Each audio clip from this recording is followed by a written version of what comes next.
net zo goed als dit. No. Nee.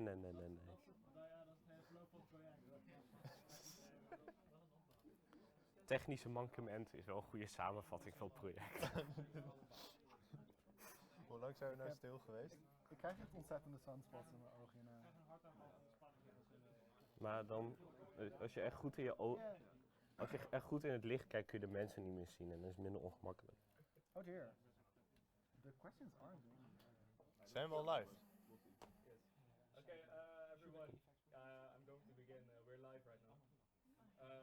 Welcome to today's Terrible Thursday. I am Delano. I'm the project manager of Depth Charge Interactive, and I will be presenting this Terrible Thursday this week. I invited some of my colleagues. They're all of different teams, and they'll be answering some questions I've prepared for them. And these questions are to give you an insight in the process of our game development and how they experienced it and if they learned some stuff from it. But before I start with that, I will be showing you guys, I'll be telling you guys a bit about the story that's happening inside the game. And after that, I'll be showing you guys some updates in the game itself.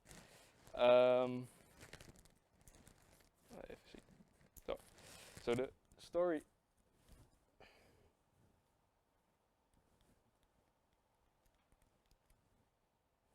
Okay. I don't know why it worked after 5 presses, but we'll be fine. The story in game is about a company that's called Miscreon Research. They found a fungus somewhere deep in the ocean. This fungus, the extract of this fungus was a very medical wonder. When they feed it to plants and people, they would heal their wounds and diseases very quickly.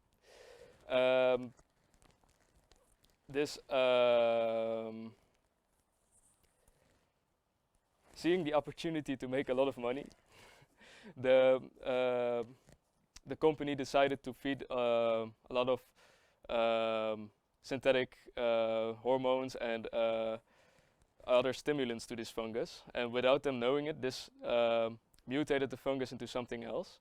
But it was a long time before they noticed this. When they first started to hear about symptoms that people were getting from getting the pills that were having the fungus inside of it, they started their own personal investigation, private, only in the company, so nobody else would know. And they found out that people will die after a few years after taking these pills. So their objective was to still keep the company without getting any of the problems from people dying from it. So they decided to switch their company name and sell a lot of their assets to smaller, unrelated companies. But they would keep everything for themselves, of course. But it was just to avoid any of the backlash. So as a player, you will be working for the company Depth Charge Interactive. And without you knowing it, you will be still helping the old company with getting the medicine. The story of the first level is where you have to retrieve a black box from the depths of the ocean. And this black box is from a plane that was, without the player knowing it, moving this medicine.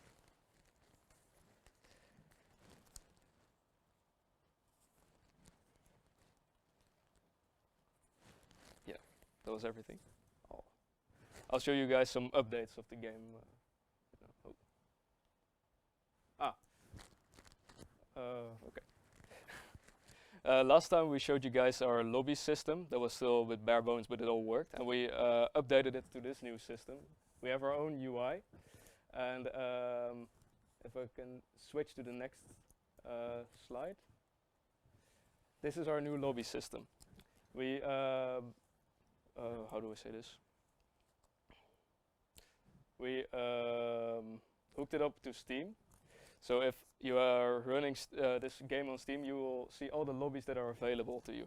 So if I start a game right now, everybody who has this game installed as well will see my lobby. And it's really easy to, you can just click the button to join the game. There's no more manual process.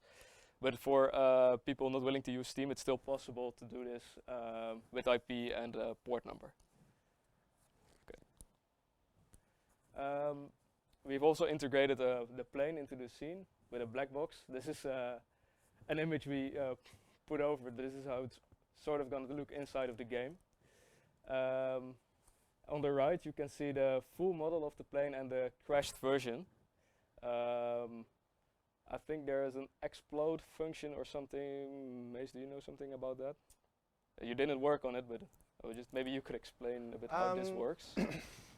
On how the bits of the plane ended up in the scene?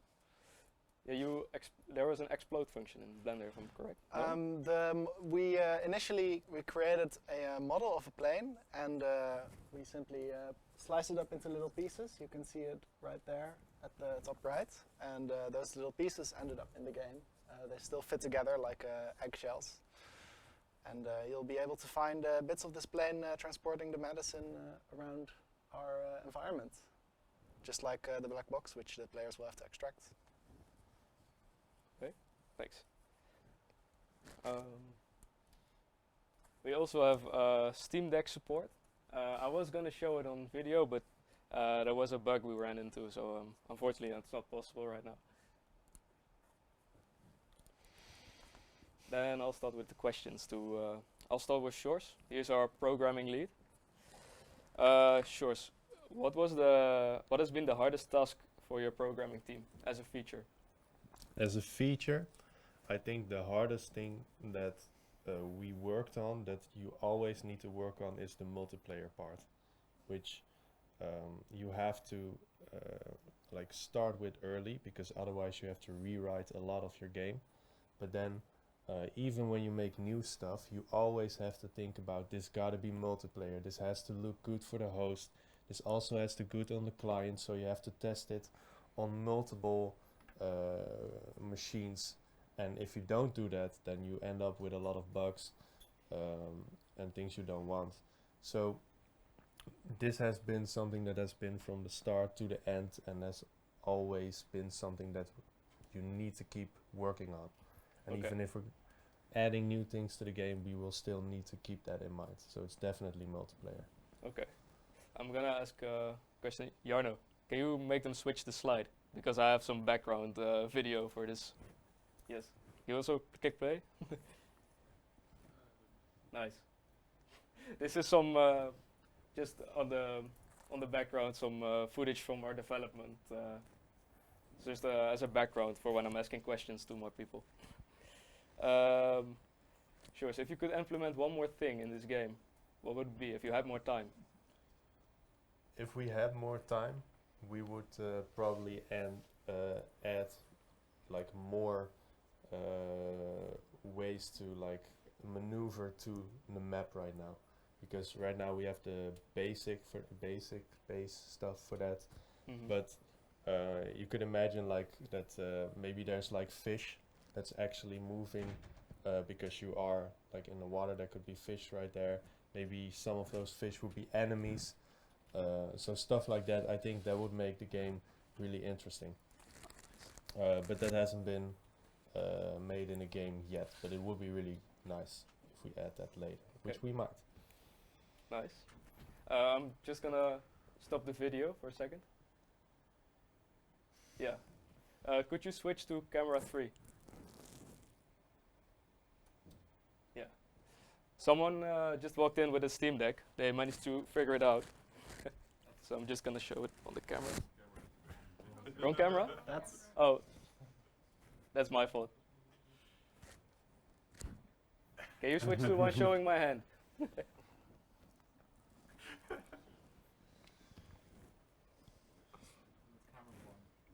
Cam 1? Ah, perfect, thanks. Oh. Yes, nice. So this is Daniel, I think. He's walking around. You have the animations as well, very cool.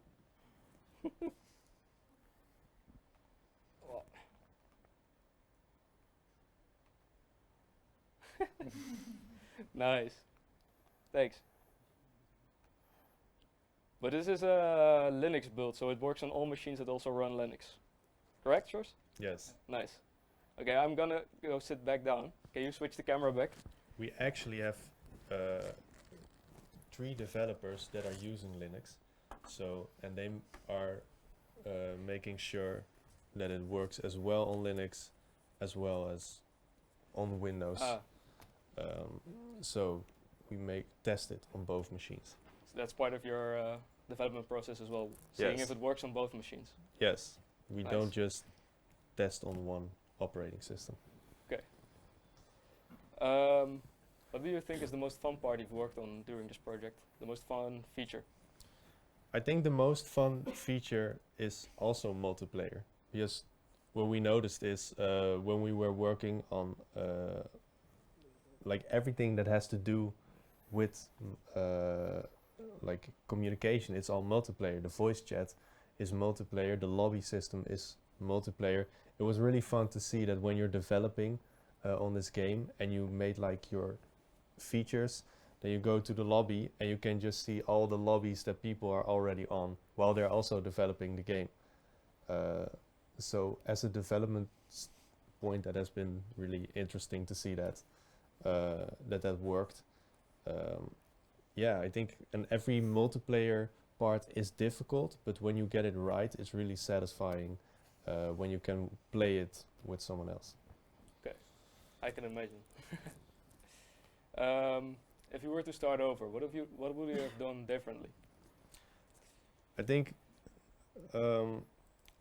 with the knowledge that we have now, we would have changed the way that we as a programming team worked with the rest of the group. Like the organization, I think a couple of changes could be made. For example, what do certain teams expect of us as programmers, and what do we expect from other groups, and make like clear decisions on that before we're even gonna start. I think that would really have helped a lot, because if you don't have that, then you're gonna deal with that stuff while doing the project, which Okay. can really hurt. It hurt us a bit.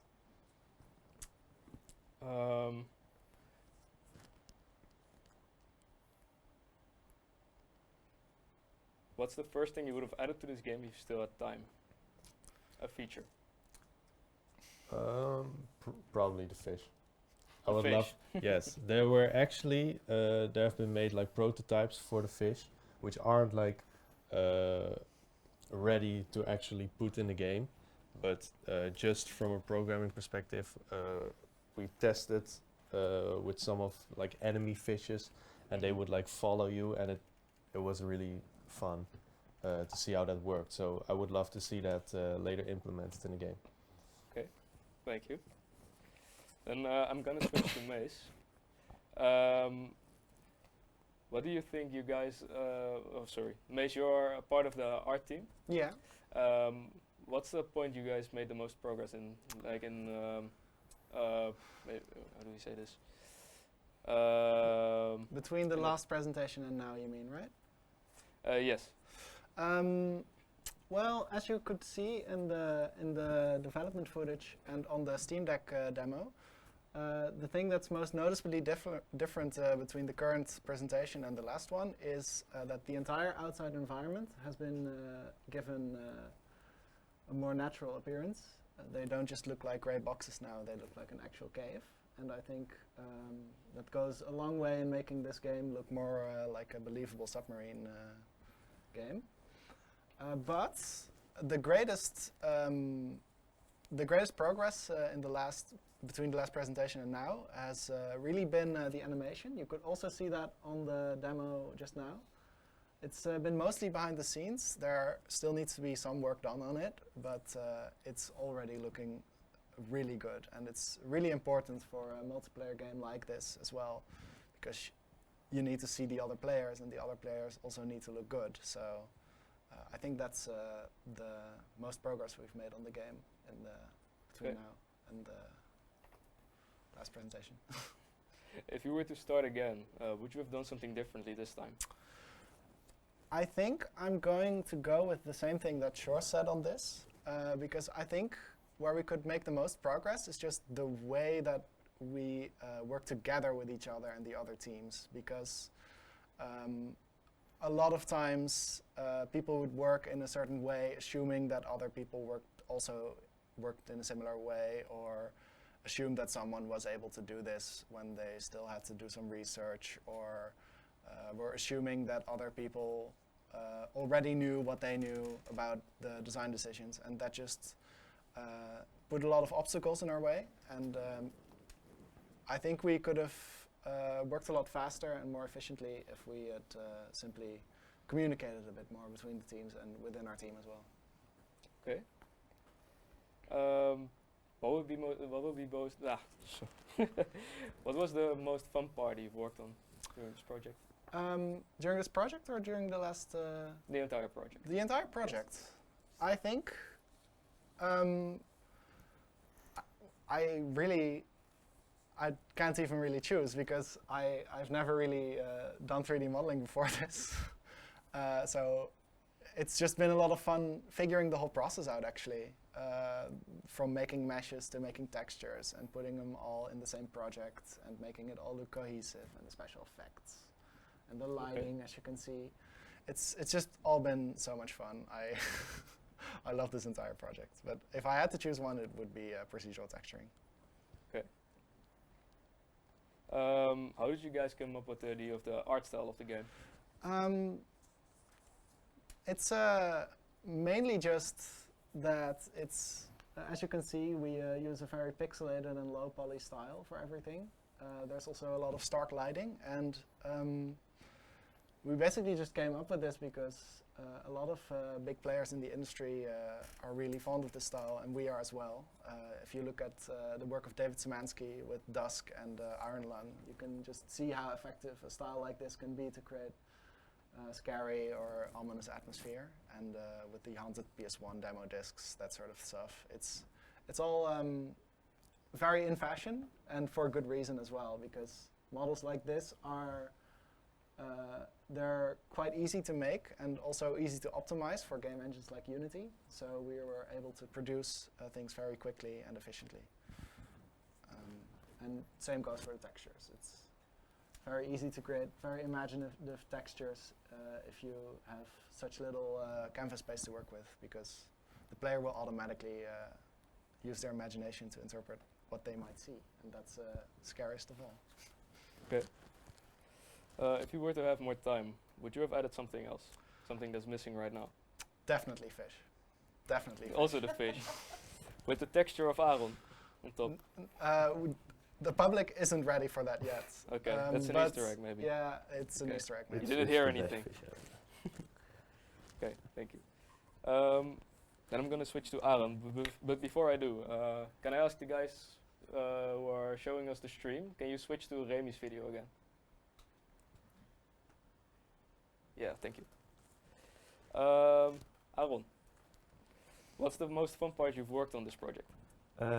Yeah, I'm gonna use this as a bit of an advertisement, but I had the honor of letting other people play the game for the play test.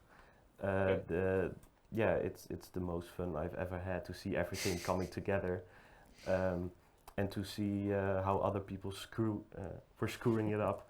Was also very fun, even though it's not as bad as I make it seem. Don't worry, but it was really fun to see that people were playing the game for the first time and really had no idea what they were doing. We didn't tell them anything and just threw them in the game and said, "Figure it out."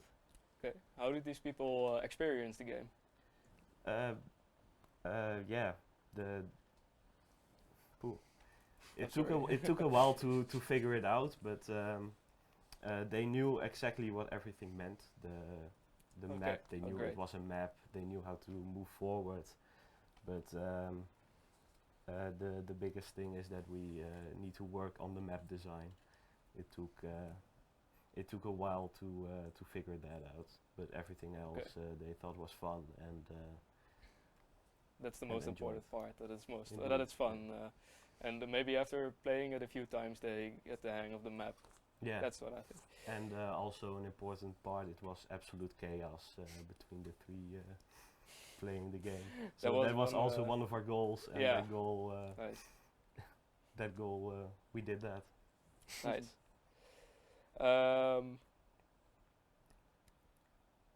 What kind of problems did you guys run into that you didn't expect when you started? Yeah, the biggest thing is that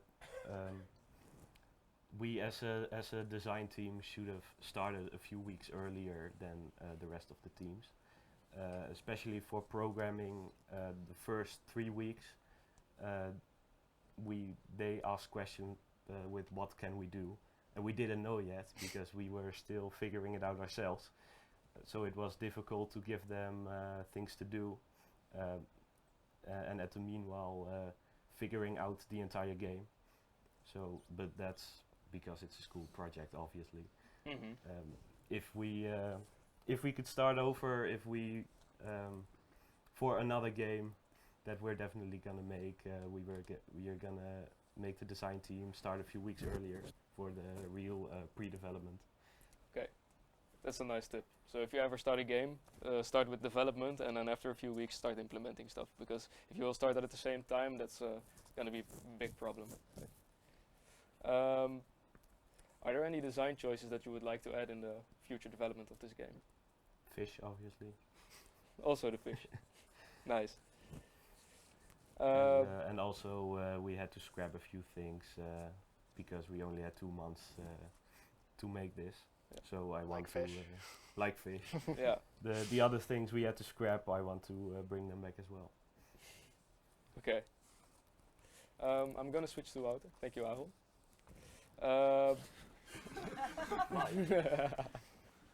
Sjors, did you see that?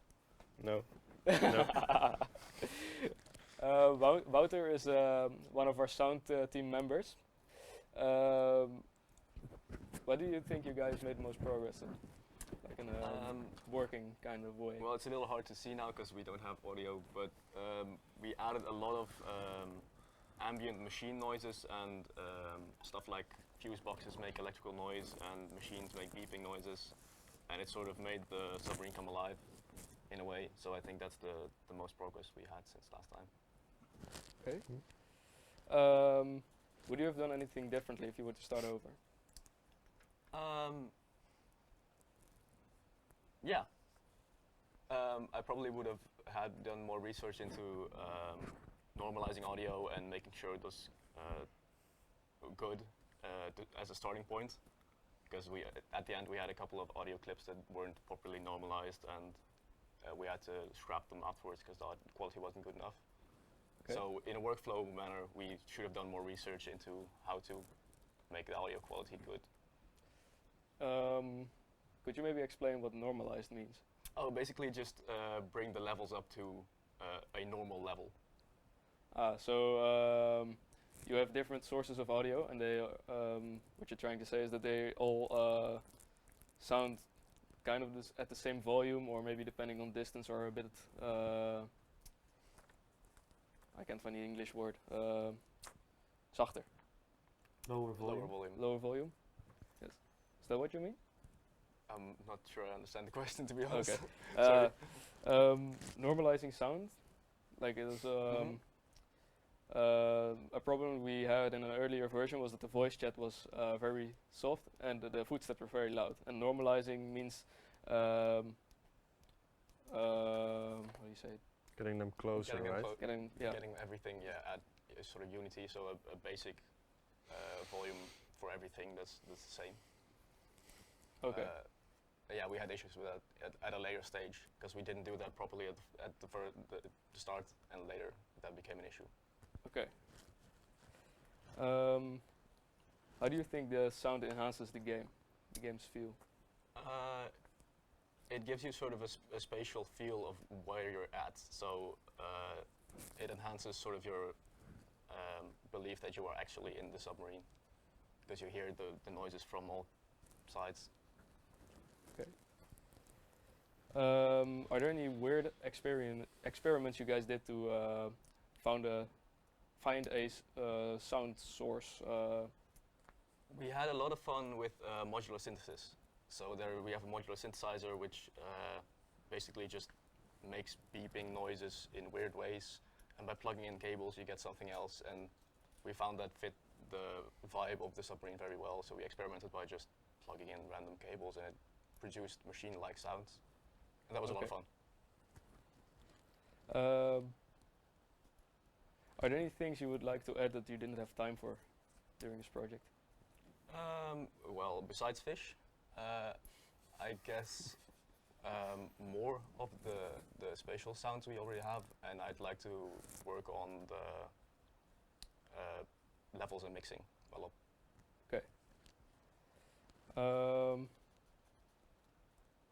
Yeah, those are the questions I had prepared for you. Then I'm gonna switch to the Q&A. Does anybody have any questions about the game? Are there maybe some questions from Twitch? Not yet? Okay. Yes. It is a cooperative game, but I didn't get any feel like you don't have any content about how the team works. Can you tell us more about it? Yes. That wasn't shown in this presentation, but Could you repeat the question for the people at home? yes.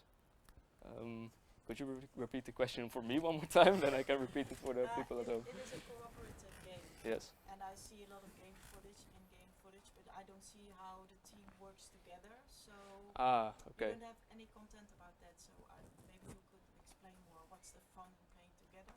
Okay. What's the fun in playing together, and how is playing together gonna work in game? Is that what you mean? And how does it work? And how does it work? The submarine is divided in multiple different rooms. Each room has its own function.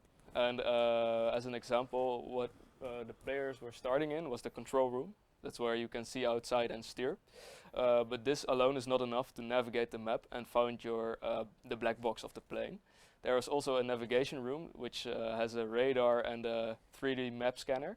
And the goal of this game is for you guys to have to shout across the submarine to each other, like, "Hey, stop! There's a rock," or "Go to the right," stuff like that. So it's trying to create chaos by separating these parts of the submarine.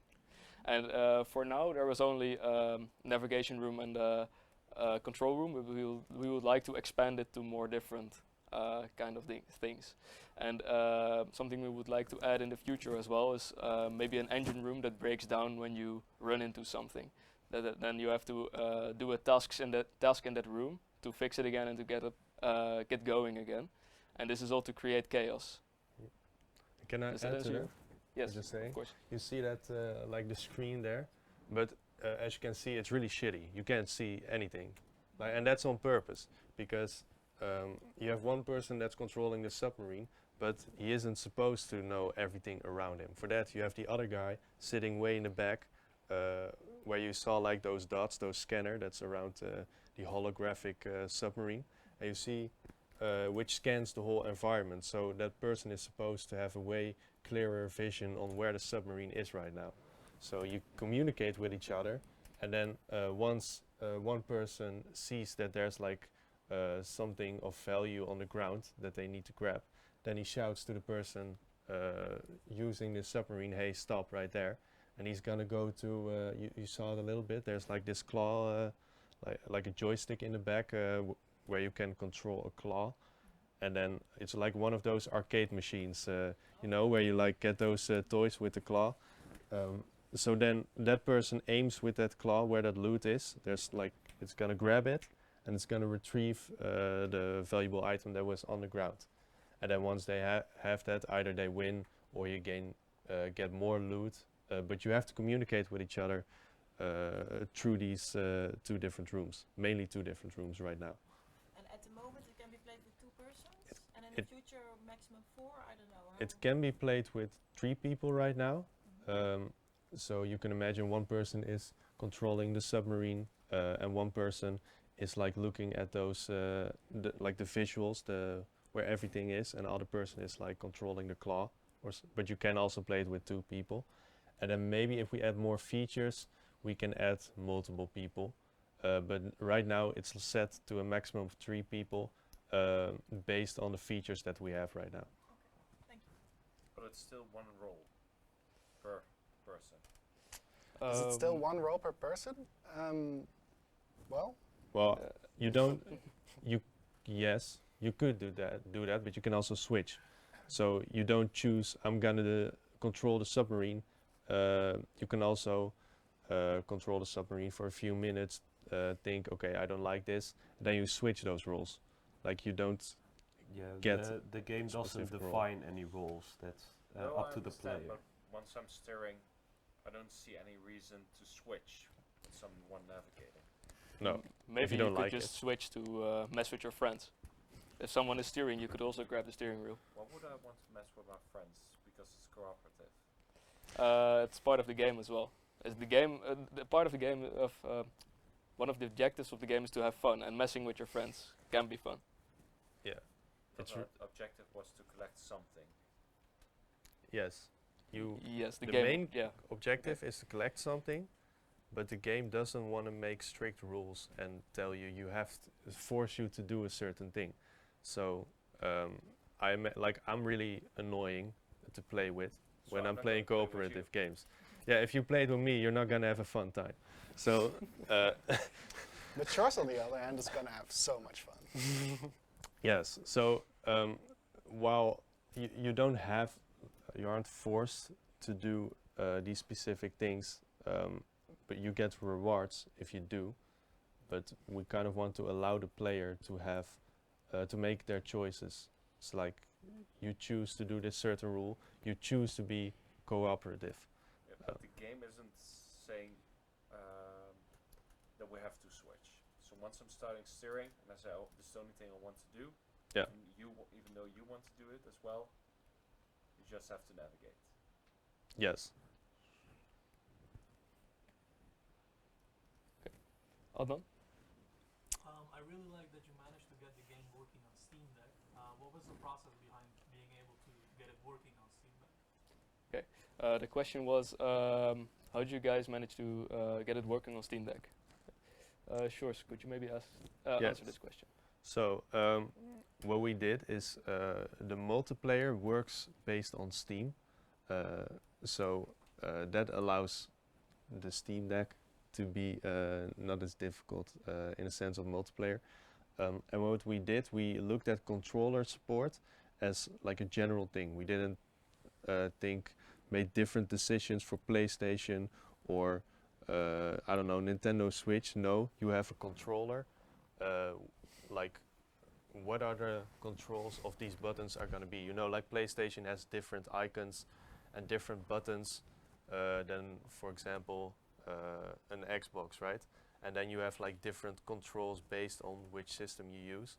We just used general controller. What are the buttons going to be? Every time we added a new feature, we also incorporated those controller buttons with them, and that way we can ship like any controller kind of platform. It has support for that, and then actually making it compatible with Steam Deck after that was really not that difficult, since we already had Linux support, and Steam Deck is basically Linux. So that was really easy to get working. I'm gonna answer one more question. Sorry, Adnan. Jarno, yes? Yeah, I don't think my mic is working, but Okay. given that everybody wanted that fish, why was it such a low priority? Given that the fish was, given that everybody wanted to fish, why was it such a low priority? Does anybody know the answer to that? Yes. Yours? Basically, we had a lot of struggles in our game, and we wanted to find out what is the core idea of our game. And it's really the basis of our game is you're gonna move a submarine, and you're gonna grab an item that's somewhere. It's gonna be in this dark environment, and it's gonna be co-op. That's the basics of our game, and we wanted to complete that successfully, and we had a lot of challenges with that. So fishes, even though we really wanted them, they were like an extra feature that we would add to the game. So we first wanted to complete the basics. If we didn't do that, if we also added the fish and therefore spend less time on the basics, we might not have had the basics done, or hadn't the core idea wouldn't be completely finished. So that's why you focused on that first, and now that we have that, we can add fish later. Yeah, to add to that, fish are cool, but the core concept is moving around in a submarine. Right now, it's also scrapped being able to swim outside. That's also something we first need to implement before fish. We can even think about adding fish. Yeah, because swimming outside doesn't really add anything right now, and if there are fish or other dangerous things, then we could maybe. But that's for future development. Yeah, exactly. And to add to that, I also think fish are cool. I'm sorry that this was the last question. I'm gonna have to stop the stream. Good. Time. Thank you for watching. Thank you for watching. Yes.